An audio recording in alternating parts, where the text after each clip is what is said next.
We've spoken to more than 100 shareholders in the past week. The share prices dropped by about 160 billion shillings since rumors of this report came out.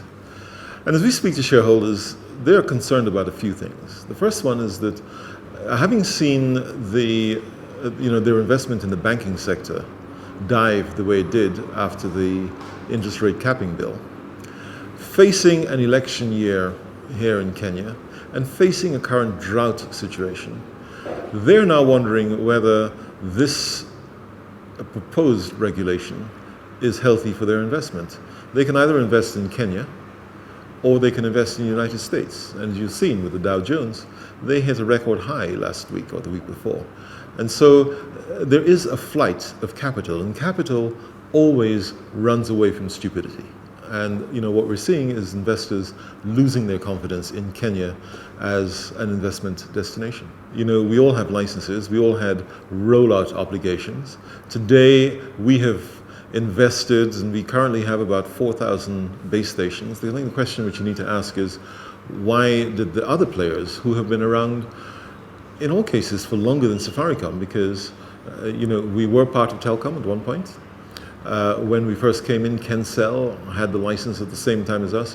Why is it that we have continued to invest and they've chosen not to invest? As I repeatedly say, it's a little bit like asking Rhodesia to carry failing competitors on their back.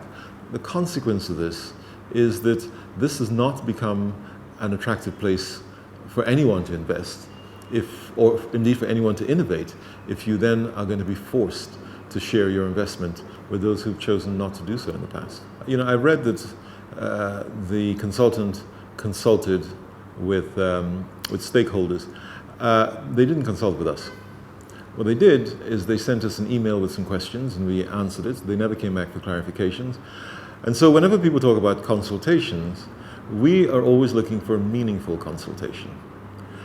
And so when people say that we are capable of setting prices independently, I ask, how can that be when our price actually is pretty much the same as our competitors? So where does that notion come from? In fact, you find that some of our competitors are offering free calls. They're offering unlimited bundles, which is cheaper than us. And I mean, the other thing that you have to bear in mind when you think about price controls, what price controls actually mean is a regulator being able to force Safaricom to increase its prices to 28 million customers in order to support competitors who are not performing. Interoperability is something which we've been discussing with the other stakeholders, the other two operators, and we would be hoping to make some more progress in it. However, if, again, what I read in the media is correct, if we don't get to interoperability, then it forces the split of M-Pesa away from the business. I think by any standard, that's just a crazy thing, because M-Pesa is a world leader. Kenya takes the position as being the foremost innovator in this space. Why would you destroy it? I don't understand why you would destroy it. There are hundreds of mobile money transfer systems in the world. We weren't the first, and we're not going to be the last. But if you're going to force me to break it away, you're also then going to force me to put the prices up again for customers.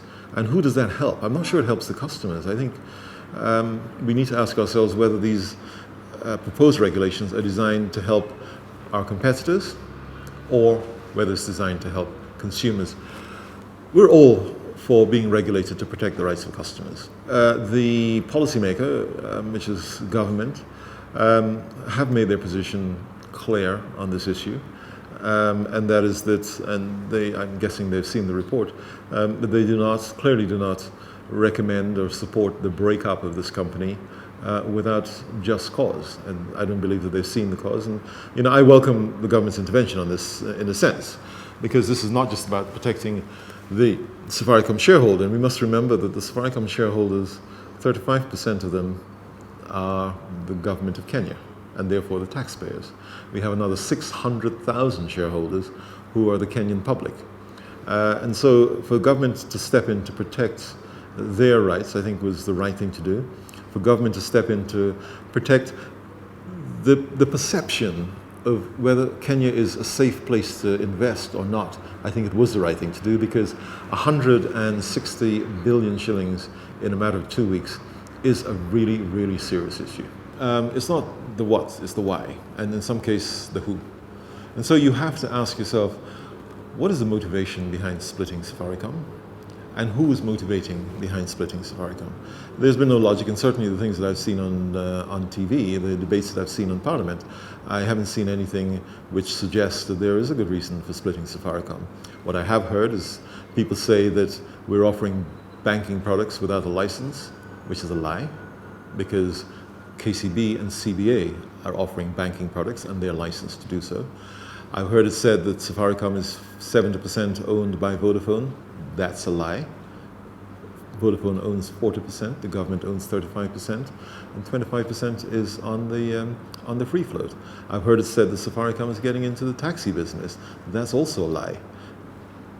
Kraft Silicon are in the taxi business. We provide an app like we provide an app for everything else. I've heard it said that Safaricom is in the betting business. That's also a lie. And therefore, you have to get back to the question of what is the motivation, or who is motivating.